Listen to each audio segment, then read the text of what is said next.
guys, Diecast Empress here, back with another quick cars review. Now, if you couldn't tell by that intro, today we're going to be talking about my version of Jeremy Clarkson, Richard Hammond and James May, the Top Gear trio, the Grand Tour trio.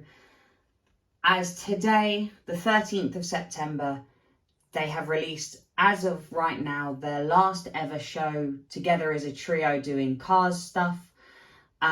One for the road. And honestly, it's a little bit of a big deal. These guys have been in my life for 23 years. And honestly, that's insane. They first came together on the screen in sort of 2002, 2003, and yeah, we are almost at the end now of their incredible careers. These guys have amazed us for, as I said, well over 2 decades, and honestly, it's a little impressive, some of the things they've done as a trio. They have done hundreds and hundreds of episodes together. They have done many specials going all over the world. They have got just a ridiculous sort of catalogue of content, and it kind of makes you a little proud to be British. It sounds a bit silly to say, but with One for the Road coming out today, I thought I had to do something for these guys themselves. Now, I found this piece of art, which, don't get me wrong, I think is stunning. I'm not taking anything away from the artist themselves, but I didn't think it fit their cars or their characters. The cars didn't really fit their characters as well as I'd say hoped. I mean, James May has always had a love for classic cars. Yes, he does have a few modern things, but he does love his classic bikes, his classic cars. And so I've gone for more of a classic look for James. Richard Hammond always is depicted as basically the British American, and he loves his pickups. So I've given him a beautiful pickup. And I mean, you can't have Jeremy Clarkson without having a good old Jag, as he would say. I can't do the Jeremy Clarkson Jag thing, but the Jag. And so I've given them their own version in sort of the Diecast Empress take. Who to start with other than Jeremy himself? So let's have a quick look at what I've done for Jeremy. I've literally just taken a next gen racer, given it sort of that base green Jag colour, because that's a very common colour that you see with a Jag. Nice sort of dark British racing green. So I kept that nice and simple. And then just to make sure that in the future, when I'm old and got dementia, and if I still have these bloody things, I know who I'm looking at. We've got the Diddley Squat Farm logo, which for those of you who don't know, Diddley Squat Farm is Jeremy's own personal farm.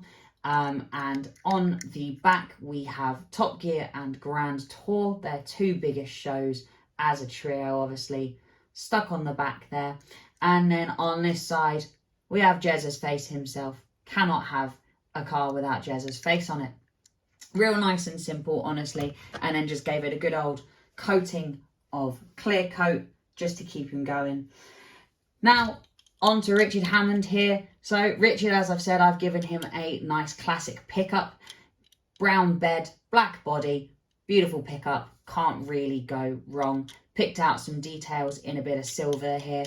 And yeah, on the side, we've got the smallest cog, which for those of you who don't know is Richard Hammond's sort of new endeavour. He is sort of like the producer or the money man for a garage, because the sort of kind of story is that the 2 people that ran this garage used to fix all of Richard's cars, and he then sort of funded them to make this new garage and is now kind of like co-owner, if you will. Again, on the back, we've got Top Gear and Grand Tour shining beautifully there in the sunshine. And again, on the left-hand side, good old hamster. There's his little face sticking out the side. I'm really happy with how he turned out as well. And lastly, James May. So James May, I've given sort of a classic car look. Nice little bit of a cream. Again, hit with a clear coat just to make him shine, and given him sort of silver bumpers as well, which I think does suit him quite well. On the side, he has got his Man Lab logo, which was one of the shows that James did on his own. It's actually a very good show if you want to give it a watch. It's on, most of them are on YouTube these days, so yeah, they're very good. And then yeah, on the back we've got the Grand Tour and the Top Gear logos themselves. Picked out the tail lights in red, and again that nice silver bumper. And there he is, Captain Slow on the side. Honestly, guys, like I said, it's a little emotional. I'm kind of rambling because they have given us so many unbelievable moments. Things like finding the source, or the true source, if you will, of the River Nile. The Mini that they turned into a rocket. All of the caravans they've killed. The trains they built. They did lorry specials. It's quite impressive. Honestly, they've had one hell of a career. And if this is their big last like farewell and ride off into the sunset, then who can blame them? But guys, as always, I have waffled on far too much, so I will leave you all with that one, and I will catch you all in the next one. And as Jeremy would say, on that disappointment, it's time to end. Thanks for watching. See you guys later. Thank you. Bye.